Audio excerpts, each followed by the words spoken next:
tubo. Patakwara sana ako ngayon mga kalapati natin. Pero may napansin ako dito isang ibon. Umuwi pala yung hindi nakawi kahapon. So ngayon na siya nakauwi. Kita ko bago na siya pumasok dito sa loob. So ayan na, pinatuka ko na muna sila para makakain na rin siya. So ayan siya oh. Bakit ngayon ka ng boy? Sabi ko na itong ibon na to. Ang lalakas kumain pero ang hina lumipad. Pagkatapos ng kumain, kinuha ko siya, tinignan. Grabe ka boy, nagsusunog ka na palagi. Pwede ka naman umuwi na ng maga, kahit nagsusunog ka lang. Yun na, pinakawalan ko siya at lumapo siya din sa may bubong. Mapapansin nyo sa mga videos natin, yung mga previous, ito yung kalabating grabe talaga tumambay. Kaya itong tumambay ni isang araw dyan sa may niyog. Kumbaga kupal sa itong kalabati na to. So ayun, tinawag ko siya ulit para papasukin dito sa loob kasi hindi pa ito nakakainom ng tubig.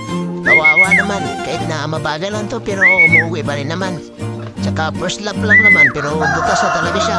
Sana bumawi ito sa second lap. Try natin isabi sa color na kategory. Baka naman luminis yung lipad niya kapag malayo na yung release ng mga ibon. Kailangan na talaga natin mag-adjust sa sistema natin. Tsaka ibahin yung mga dapat na ibahin. Kaya sa mga baguhan dyan, so tutupan nyo talaga yung mga ibon nyo para hindi kayo matulad sa ibon to. Dapat kayo laging nasusunod para yung ibon nyo hindi mo yung matikas yung mga ulo nila.